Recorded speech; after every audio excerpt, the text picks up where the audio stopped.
Les saluda Corina Ardón. Iniciamos la presente emisión hablando de las lluvias y los estragos que continúan causando en el territorio nacional. Esta vez la colonia Jesús de la Buena Esperanza en la zona 6 capitalina está siendo seriamente afectada. Esa no estaba así.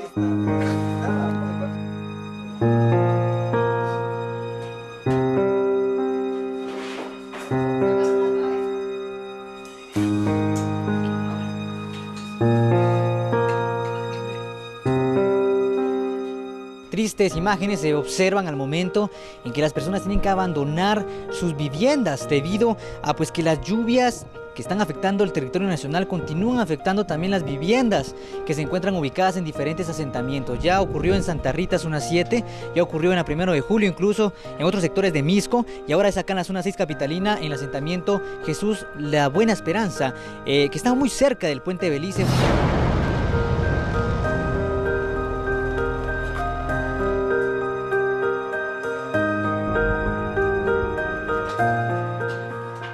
El peligro es evidente en el asentamiento. Los vecinos se ven obligados a evacuar. Desde el jueves pasado, las lluvias han incrementado el riesgo en el sector. Estábamos durmiendo como a las 12 de la noche cuando empezó a llover y salimos. Porque empezó a llover, el agua empezó a filtrar.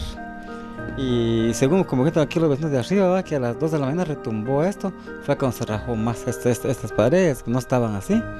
Y lo que yo pido que nos apoyen, digamos, los que están encima de nosotros, las autoridades, ¿verdad? Que pongan cartas en el asunto y que nos apoyen, ya que nosotros somos personas de escasos recursos, somos pobres, ¿verdad? Nuestros hijos, aquí hay gente, hay niños, gente adulta.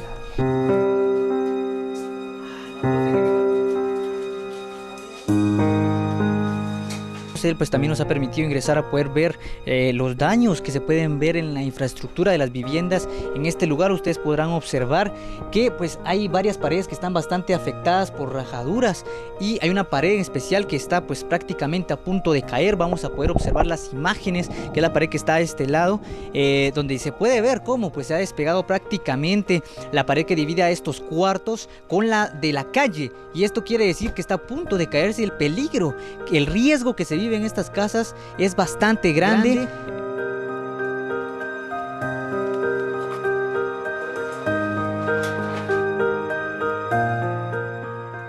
La Conred realizó un monitoreo y determinó que es riesgoso que las personas continúen viviendo en el lugar. Sin embargo, muchas personas no tienen a dónde ir. Sí, no tenemos que ir, no tenemos para dónde, ahí sí que nos den donde siquiera pasar la noche.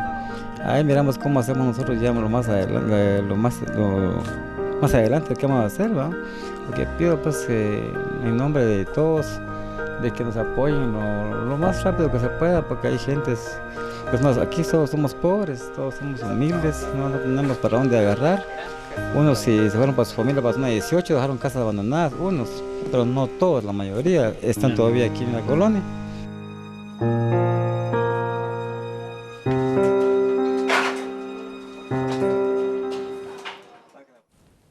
Y debido al peligro que representa vivir en ese sector de la zona 6 capitalina, autoridades de la Conred han evacuado a más de 30 familias que trasladaron posteriormente al salón comunal para evitar que los derrumbes que se registran en este sector puedan provocar daños personales. Hundimientos, derrumbes y grietas son parte de la situación actual en terrenos donde viven decenas de familias bajo el puente de Belice, lugar que han bautizado bajo el nombre de asentamiento Jesús de la Buena Esperanza. El sitio representa un peligro latente y autoridades de la Conred han recomendado la evacuación lo más pronto posible. Más de 30 familias han sido trasladadas a un albergue municipal en la zona 6. Es necesario evacuarlas y que no se encuentren en esa condición de riesgo. El terreno, recordemos que es bastante inclinado ese sector, quiere decir que es uno de los puntos que se ha considerado de riesgo, al igual que otros asentamientos en el departamento de Guatemala, pero ese lugar con las condiciones de suelo que están bastante saturada, la inclinación genera que se esté dando este movimiento bastante rápido en ese sector, por lo tanto es necesario evacuar a las familias para evitar que estén en una condición de peligro. Pero este no es el único lugar en riesgo, toda vez que en el municipio de Misco existen más de 70 puntos de desastre debido a la saturación de suelo por las copiosas lluvias que han caído en el departamento de Guatemala. En el caso de la colonia Lodebrán Zona 6, en este municipio es visible que en la cuesta permanece el riesgo de un derrumbe que solo está marcado por una cinta de precaución, pero representa peligro para decenas de automóviles, motocicletas y transeúntes que circulan diariamente. Incluso parte de la infraestructura de una vivienda se encuentra en el aire porque la tierra se sigue socavando. Y nos trasladamos ahora al departamento de Totonicapán, en donde las familias afectadas por la primera etapa del invierno recibieron una donación de alimentos para cubrir las necesidades básicas. Distintas instituciones coordinaron esfuerzos para hacer entrega de una dotación de alimentos a cerca de 400 personas que salieron afectadas por las torrenciales lluvias del mes de abril y que se precipitaron en 3 comunidades.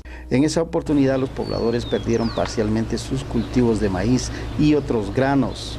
Nos dieron, ahorita no lo hemos recibido todavía, pero ya escuchamos que nos va a dar arroz, maseca y frijol, aceite y otras, ¿verdad? Y sí son cosas, son...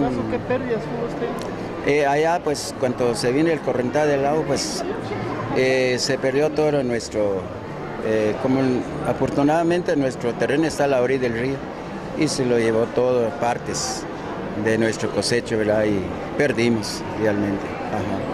Principalmente son para vecinos que fueron afectados de las primeras lluvias que vino a provocar ahí sí que ciertamente destrozos en el tema de cosechas, y por lo mismo es que se hizo esta gestión y el día de hoy se está entregando aproximadamente a 390 personas entre las comunidades de Xantún y Nimasac, que fueron los más damnificados en este tema. La ayuda fue coordinada por la Comisión de Seguridad Alimentaria de la comuna local.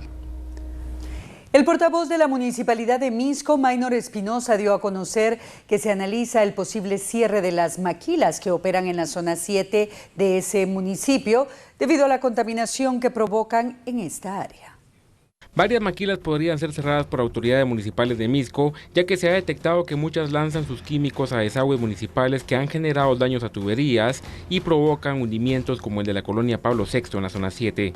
Ante ello, la Municipalidad de Misco está realizando unas inspecciones durante esta semana a más de 20 maquilas que funcionan en la zona 7 de Misco, y se va a establecer de que si hay maquilas que están lanzando sus químicos en las aguas negras en los drenajes municipales, se les va a requerir que construyan una planta de tratamiento o bien que puedan contratar a empresas que extraen los desechos químicos.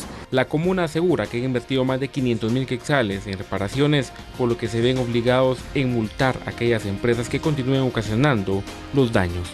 Las sanciones podrían ser de una multa. Recordemos que un centro comercial ya fue sancionado por 500,000 quetzales por haber contaminado un pozo de agua potable, y si continúa esta situación, pues no descartamos una sanción y el cierre de la maquila. Momento de nuestra primera pausa comercial. Enseguida volvemos con más noticias de interés. No cambie.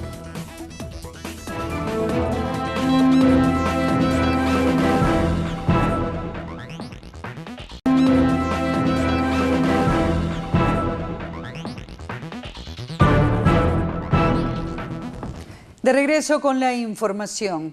En la torre de tribunales continúa la imputación de hechos en contra de los recién capturados y presuntos implicados en el caso de corrupción en el registro de la propiedad. Algunas sindicatas se les señalaron de plazas fantasmas en el registro de la propiedad. Según el Ministerio Público, cometieron los delitos de peculado por sustracción y falsedad material. Asimismo, usted, Patricia Noemí Chacón Cabrera, por haber insertado los respectivos informes laborales y las facturas emitidas y las declaraciones faltas de actos sobre labores técnicas que nunca prestó a favor del registro general de la propiedad y según las obligaciones estipuladas en los contratos suscritos con la finalidad que se le pagara dichos servicios, nunca se llevó a cabo por su parte, por lo que esta representación considera que dicha conducta o dicha acción encuadra plenamente en el delito de falsedad ideológica regulado en el artículo Una de las indicadas, al proporcionar sus datos de identificación ante la jueza, dijo que siempre trabajó como maestra primaria en Zacapa. Aún así, trabajó en el registro de la propiedad unos meses. Solo en esa escuela he laborado. ¿Usted no trabajó en el registro general de la propiedad? Sí. La exdirectora de la institución, Anabela de León, presunta líder de la organización criminal, se abstuvo de declarar por los señalamientos del MP en su contra.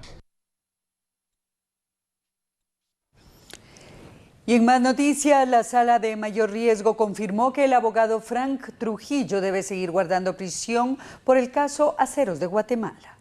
Los magistrados rechazaron el recurso legal que presentó el abogado Frank Trujillo, la resolución del juez Contralor de Proceso Aceros de Guatemala de dictar un auto de procesamiento y prisión preventiva está pegada a derecho. Fue interpuesto en contra de la resolución que ordenó la prisión preventiva, el juez de mayor riesgo B, en contra de la persona indicada. No se acogió el recurso de apelación interpuesto por el señor Frank Manuel Trujillo Aldana, en virtud de que este tribunal considera que los argumentos con los que el juez fundamentó su resolución para dictar el auto de prisión preventiva son claros. La resolución de la sala tiene como efecto confirmar la decisión del juez que Trujillo debe continuar en prisión preventiva. El Ministerio Público presentó el acto conclusivo con el cual pedirá que los procesados enfrenten un juicio por la evasión fiscal de más de 100 millones de quetzales. Y la Sala de Mayor Riesgo resolvió sin lugar la apelación que buscaba el levantamiento del embargo de una propiedad de Baudilio Ichos, por lo que por ahora seguirá en manos de las autoridades. Otoniel Sagastume, representante legal y propietario de la empresa constructora Siboney Sociedad Anónima, accionó legalmente por la decisión de un juzgado de extinción de dominio de embargar una propiedad en Chiquimula. Según el apelante, este inmueble le pertenece a la entidad comercial y no al exdiputado de la Congreso de la República, Baudilio Ichos. En este momento, lo importante es el resguardo de esos bienes, por lo que establecemos que es importante que se mantengan las medidas cautelares decretadas y, en consecuencia, no se acoge el recurso de apelación presentado por el señor Otoniel Sagastume Escobar. La fiscal del caso, Lorena Maldonado, dijo que Baudilio Ichos tuvo el control de la empresa Siboney S.A. El exparlamentario procuró otros contratos ilegales con el IX, entre estos el arrendamiento de la propiedad. Además de haber procurado ese contrato, procuró otros contratos del Instituto Guatemalteco de Seguridad Social en ese bien inmueble, entre ellos el acondicionamiento del bien inmueble para que se pudieran prestar los servicios de salud en el mismo, puesto que no estaba en las condiciones para prestar servicios de ese tipo. Según el Ministerio Público, se realizó un contrato ilegal con el Seguro Social para arrendar en Chiquimula la propiedad para la construcción de una clínica. Que la esposa del alcalde del puerto de San José enfrente juicio por el delito de lavado de dinero, es lo que solicitan autoridades del Ministerio Público. Xiomara Sosa, fiscal del Ministerio Público, dijo que la procesada Marcos Odilia González García de Rizo y sus hermanos Israel y Jaro Antonio manejaron de forma ilícita más de 30 millones de quetzales. Sin explicar el origen del dinero, la procesada pagó $100,000 en efectivo al Buki para presentar un concierto en Guatemala. La contratante, o sea la señora Marcos Odilia, se comprometía a pagar en concepto de honorarios al cantante la cantidad de $100,000 de los Estados Unidos de América. En el contrato se establecía que $50,000 de los Estados Unidos de América los debería de realizar el 18 de marzo, si nos damos cuenta, fecha anterior a la firma del contrato, y el 24 de abril los restantes $50,000 de los Estados Unidos de América. El abogado defensor criticó la pesquisa del Ministerio Público, indicando que presentaron documentación de 1998, cuando la acusación contempla un periodo de 2008 al 2014. Quiere decir que ellos están, lo que hicieron, y se denomina comúnmente terrorismo fiscal. Por eso cayó Al Capone en Estados Unidos, por los impuestos, por la contabilidad exige una contabilidad de 2008 o 2014, señor juez, con inmuebles de 1998.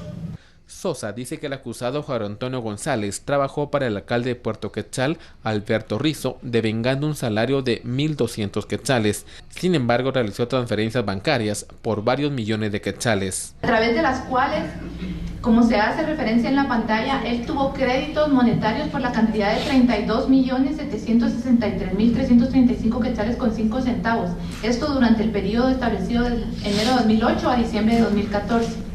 El juez Miguel Ángel Gálvez analizará la petición del MP y resolverá si la y los acusados enfrentarán un juicio por lavado de dinero.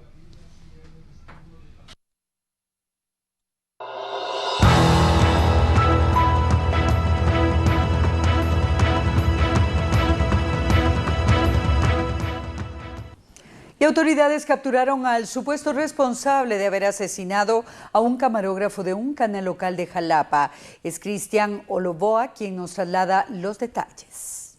Horas más tarde de haberse producido un incidente armado en la aldea Laguna del Pito, en jurisdicción de la cabecera departamental de Jalapa, y el cual dejó como resultado a una persona fallecida, agentes de la Policía Nacional Civil del Núcleo de Reservas de la Comisaría 22 lograron la captura del presunto responsable de haberle dado muerte a un camarógrafo de un canal rural que se transmite a través del canal 21 de la aldea San Yuyo.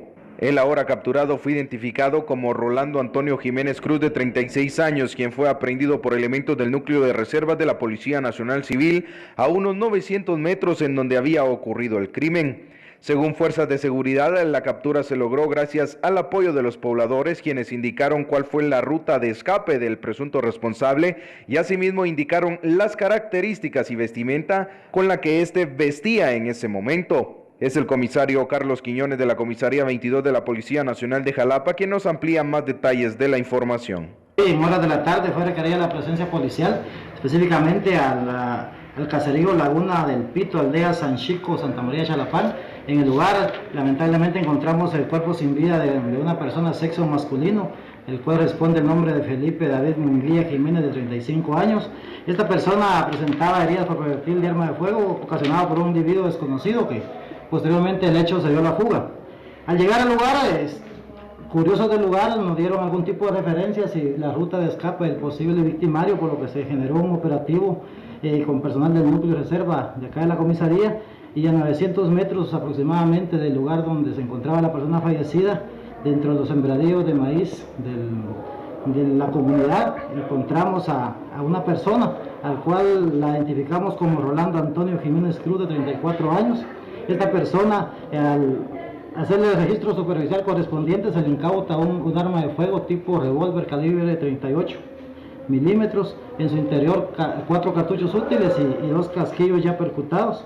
Esta persona, por las características que generaron en el lugar del hecho, posiblemente sea responsable de haberle dado muerte a la persona que se encontró fallecida.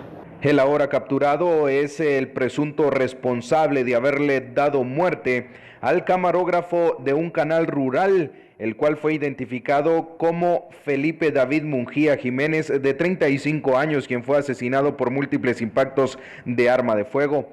Asimismo, fuerzas de seguridad de la Policía Nacional Civil indicaron que el ahora capturado tiene al menos 8 meses de haber salido de prisión preventiva después de haber sido sindicado por el delito de homicidio. Y transportar migrantes es cada vez más común en la zona 3 de Huehuetenango.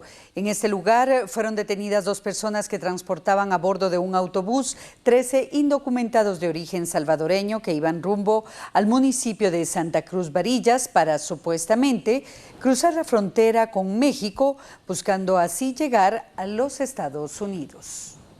Y un hombre fue asesinado a balazos en la terminal de buses del municipio de Morales y Zabal cuando se encontraba con su esposa e hijo. Según testigos, hombres a bordo de motocicletas se acercaron a la víctima y le dispararon en múltiples ocasiones sin mediar palabra.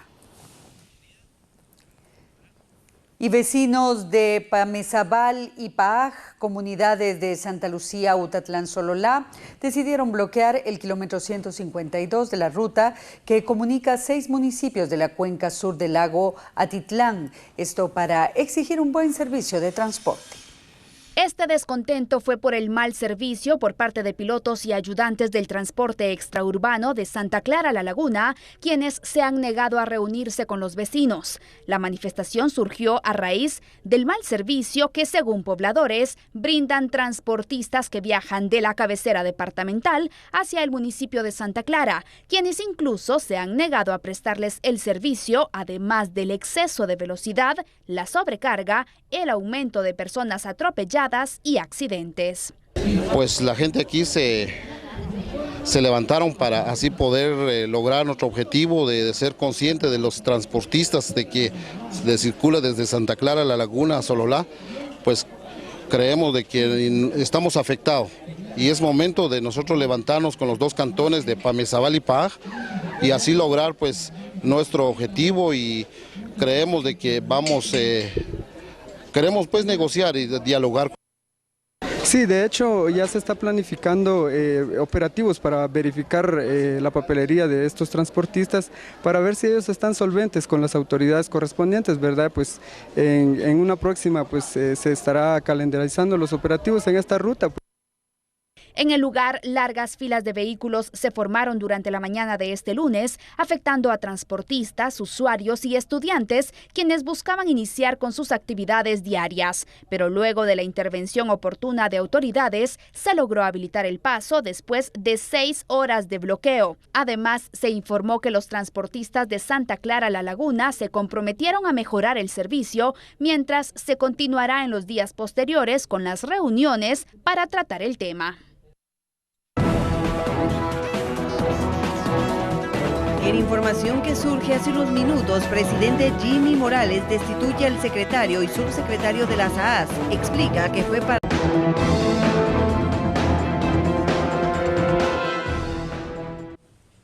Y se dirigían a donar sangre para un familiar, pero jamás imaginaron que no llegarían a su destino, pues la muerte los sorprendió en la ruta al Pacífico. A las 5 de la mañana, 4 personas que se dirigían de la costa sur al hospital de Amatitlán para donar sangre a un familiar perdieron la vida trágicamente tras volcar el pick-up en el que se conducían y colisionar con un vehículo del transporte pesado. El guardia del transporte pesado relató los hechos. Lo que logré observar es que venía el carro a la otra vía, al otro lado. Cuando vi que el pick-up se descontroló y se tiró el arreate del otro lado, a esa hora íbamos pasando nosotros cuando nos pegó al lado derecho del capó del camión. ¿Usted iba sentado a la par del conductor de este vehículo de transporte pesado? Claro, allí iba, pero cuando sentí fue el pencazo que los pegaron y se vino el camión queriéndose defender, ¿va? O queriendo parquear para no dañar el camión. Los fallecidos fueron identificados por familiares como Alejandro Rivera, de 22 años, Carlos Enrique Jiménez Oliva, de 35 y Gustavo Romero, de 30. El piloto del pick-up fue trasladado al hospital de Amatitlán, donde falleció a su ingreso, y fue identificado como Marvin Pojón. Curiosos aseguraron que en el lugar regularmente ocurren accidentes por carecer de señalización. Pero lo que conozco, sí, aquí han habido muchos accidentes. Yo pienso que lo que se necesita aquí es un poquito más señalización de tránsito, que hay peligro, porque han habido bastantes accidentes acá. Solo vino más que el accidente ya estaban hechos y los cuerpos ya están tirados ahí. El accidente permitió la acumulación del tránsito en ambos sentidos y fue a eso de las 9 de la mañana cuando se retiraron los cuerpos. Los privados de libertad corren el riesgo de quedarse sin alimentación. Esto debido a que el sistema penitenciario mantiene una deuda con las empresas proveedoras de alimentos.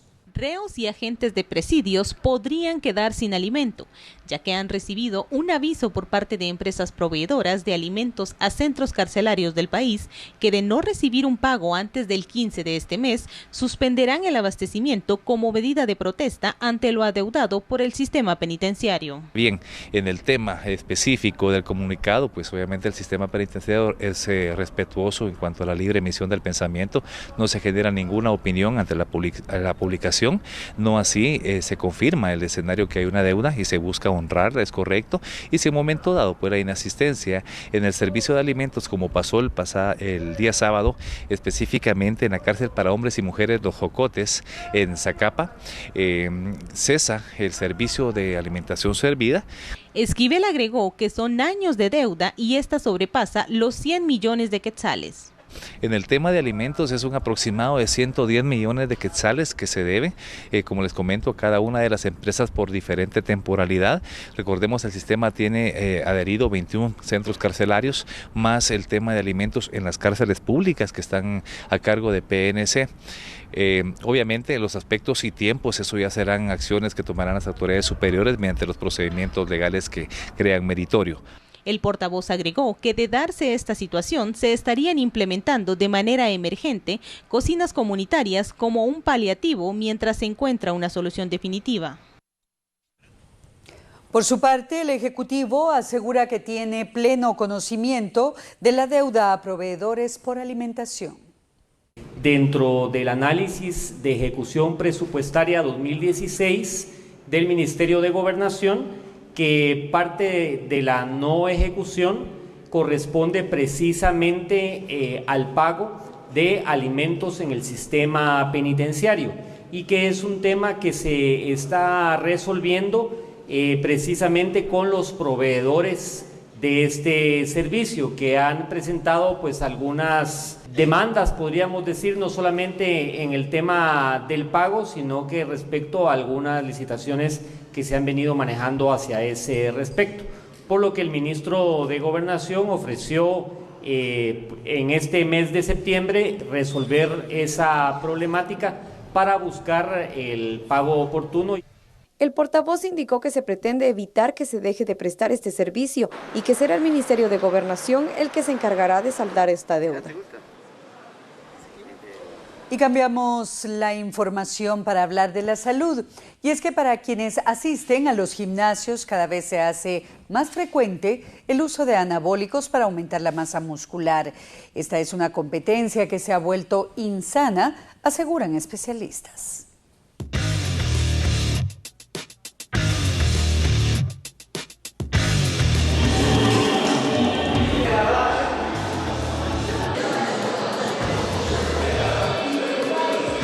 Luego de las investigaciones realizadas en el programa de expedientes, se determinó que en Guatemala aún hay muchas personas que utilizan anabólicos para aumentar la masa corporal, a pesar de los daños que puede ocasionar a la salud. No es un tema que esté prohibido, pero sí comercializarlo, ofrecerlo, cualquier otra clase de situaciones en relación a promoverlos es completamente prohibido. De hecho, si a una persona dentro de nuestra institución, donde básicamente trabajamos, entrenamos a la gente para que sea más saludable, si una persona es sorprendida comercializando este tipo de sustancias, pues automáticamente tiene que salir de la institución.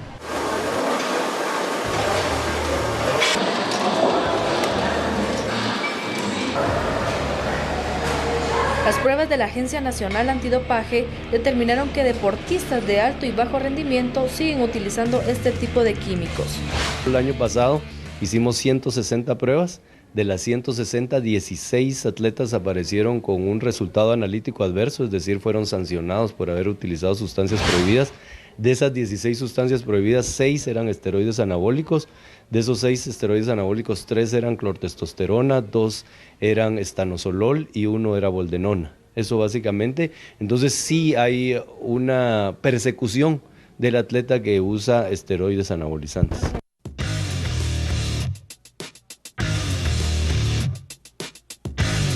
Según las investigaciones del programa de expedientes, el uso de estos productos podría desarrollar el cáncer en las personas que lo utilizan.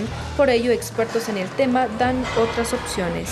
Lo más importante dentro del entrenamiento y querer construir una masa muscular bonita, que es lo que buscan los muchachos, básicamente es entrenar fuerte y comer bien. O sea, no necesitan mayor cosa.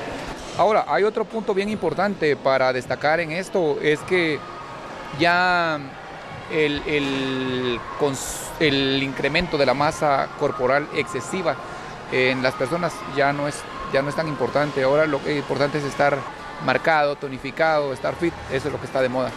Lo que se recomienda es hacer ejercicio y comer sano. Todas esas cosas funcionan obviamente, pero el daño que le va a hacer a tu salud es pésimo, entonces yo te diría que no. Todo eso es como un cosmético. Entonces el momento que lo dejas de consumir, regresas a tu estado más o menos normal. Al final de cuentas, pues las personas hacen lo que quieran. Entonces solo depende que investiguen para saber a lo que se van a meter si es que lo deciden hacer, porque como te digo, no le puedes decir a alguien no lo hagas. Pero sí tiene muchos riesgos en la salud y lo mejor sería que lo hagan natural, porque la paciencia, al final lo que haces con mucho tiempo va a durar más. Como te digo, los resultados van a ser rápidos, pero se van igual de rápido. Y al final yo creo que todo esto debe ser más enfocado a salud que más que todo estética. Es raro alguien que se va a dedicar a competir, nadie va a salir a hacer competencias de fisicoculturismo, más que lo que quiere la mayoría de gente es verse bien, es sentirse bien, entonces coman saludable y hagan ejercicio.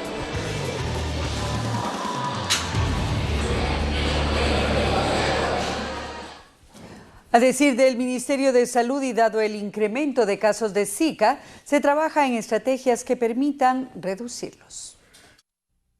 El Zika es una enfermedad joven en el país. Pocos días le bastaron para convertirse en epidemia. Desde la detección del primer caso en noviembre de 2015 hasta el 20 de agosto de este año, ya se han contabilizado 2.833 casos. Lo más preocupante es que la enfermedad está directamente asociada a las enfermedades neurológicas como la microcefalia y el síndrome de Guillain-Barré. La representación de la Organización Mundial y Panamericana de la Salud se pronunció. El abordaje del problema de Zika presenta retos de salud pública que requieren esfuerzos coordinados y por eso se hace necesario un enfoque integral complementando los derechos humanos en el marco de la respuesta a la atención de las familias afectadas. Según datos del Centro Nacional de Epidemiología, a la fecha se han documentado 667 casos sospechosos en mujeres embarazadas. Se confirmaron 189 y 82 ya dieron a luz, sin complicaciones, según el ministerio, contradiciendo lo asegurado por el Hospital Roosevelt, que confirmó el nacimiento de un bebé con microcefalia y otros 3 casos en investigación. Lamentablemente, estas incongruencias en los datos entre lo que ha reportado el Hospital Roosevelt, particularmente a través de su grupo de infectólogos, que cabe resaltar, son personas muy reconocidas dentro del gremio médico, nos demuestra la forma desarticulada en la que actualmente está trabajando el Ministerio de Salud, tomando en cuenta que todos los hospitales nacionales son parte del sistema de salud que rige el ministerio como tal. Por su lado, la cartera asegura que han puesto en marcha algunas acciones. Obviamente las debilidades del ministerio son muchas, hay que entenderlas, sin embargo sabemos que hay que ponernos de acuerdo para utilizar los pocos recursos que tenemos, utilizarlos de la mejor manera posible. Cabe resaltar que algunas muestras fueron enviadas a Estados Unidos y Brasil para confirmar los casos de enfermedades neurológicas por el Zika. Y hablando de la salud, la red hospitalaria continúa siendo afectada por el desabastecimiento, situación que pone en riesgo la vida de los guatemaltecos. El tema del desabastecimiento no lo hemos superado, recordando que los hospitales van mucho más allá de un tema de porcentajes. La crisis sigue estando presente y lamentablemente vamos a cumplir un año del nuevo cambio de autoridades en el gobierno sin que veamos una acción clara y definida de cómo se está enfrentando la crisis y hacia dónde se quiere llevar el mismo ministerio. Sabemos que las nuevas autoridades dentro del MESPAS están recién llegadas, sin embargo, pues esperamos mucho en ellas. Esto es lo que sigue evidenciando las supervisiones que la Procuraduría de los Derechos Humanos realiza en la red hospitalaria a nivel nacional. Lo preocupante es que el país sigue siendo vulnerable a epidemias que ponen en riesgo la vida de los guatemaltecos por la constante incapacidad de atención en el sector público. La Magistratura de Conciencia espera que el reciente cambio de los altos mandos en el Ministerio de Salud pueda dar resultados positivos, pero que urge evidenciarlos.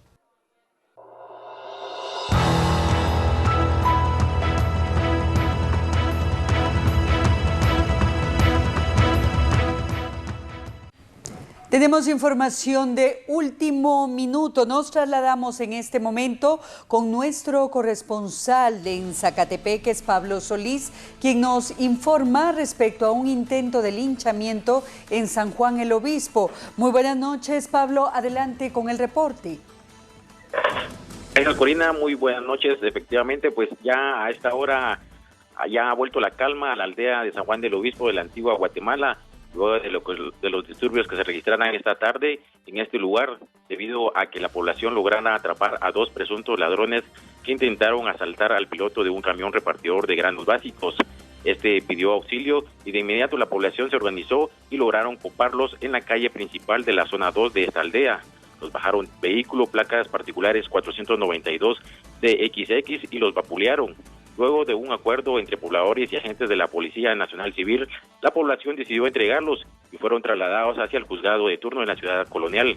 Ellos fueron identificados como Eduardo Zapeda Ayala, de 23 años de edad, y José Antonio Arana, de 32. El vehículo pues fue llevado a un lugar donde no habían viviendas y la turba le prendió fuego, a pesar de que los bomberos voluntarios llegaron y lanzaron unos 400 galones de agua. El carro quedó totalmente destruido.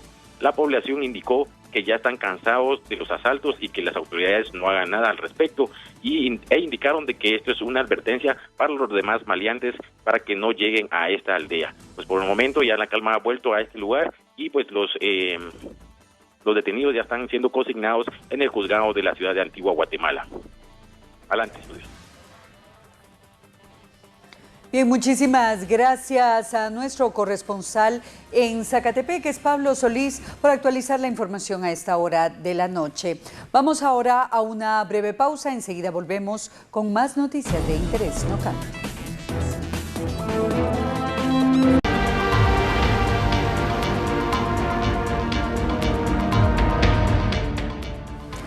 La Organización de Estados Americanos presentó su informe sobre los conflictos en la zona de adyacencia, mismo que fue rechazado por Guatemala. Por carecer de sustento científico y documentos que argumenten el informe de la OEA por la muerte de Julio Alvarado, Guatemala lo rechaza. De lo expresado en el dictamen médico forense del INACIF, se refiere a que se recuperaron, por lo menos, eso está infiriéndose, 4 proyectiles de arma de fuego, de los cuales no se hace referencia en el informe de la Organización de Estados Americanos. Que estos proyectiles no hayan sido analizados por un laboratorio de balística es algo que quiero recalcar. De esa cuenta se ha pedido la ampliación del informe presentado la semana pasada por parte de esta organización. Guatemala rechaza categóricamente el informe dado por la OEA y solicita, como se dijo desde el inicio, que el informe sea concluyente y que tenga implicaciones penales para los responsables.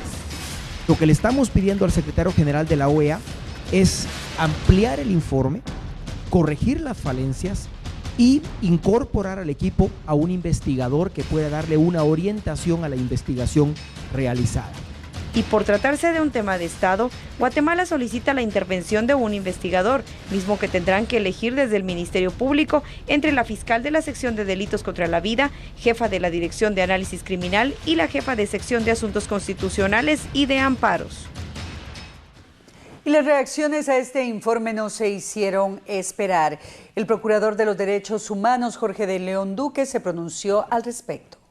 Diversas son las reacciones de instituciones que se han pronunciado por el informe final emitido por la Organización de Estados Americanos, quien solicita a Guatemala pida una disculpa a Belice por haberlo acusado del asesinato de un menor de edad en la línea de adyacencia. El procurador de los derechos humanos dijo estar molesto por el informe y asegura que soldados beliceños fueron los responsables de disparar en contra de Julio René Alvarado, de 13 años. Con muchísima preocupación, aquí hubo un asesinato de una persona, de un menor de edad, por la espalda, y nos parece que el informe de la OEA debió haber sido mucho más profundo, con mucha mayor responsabilidad y haciendo el llamado de atención a Belice. Resulta que Belice siempre sale con la suya y ahora hay que pedir disculpas como Guatemala por haber puesto un joven, un muerto, y eso es inaceptable desde todo punto de vista.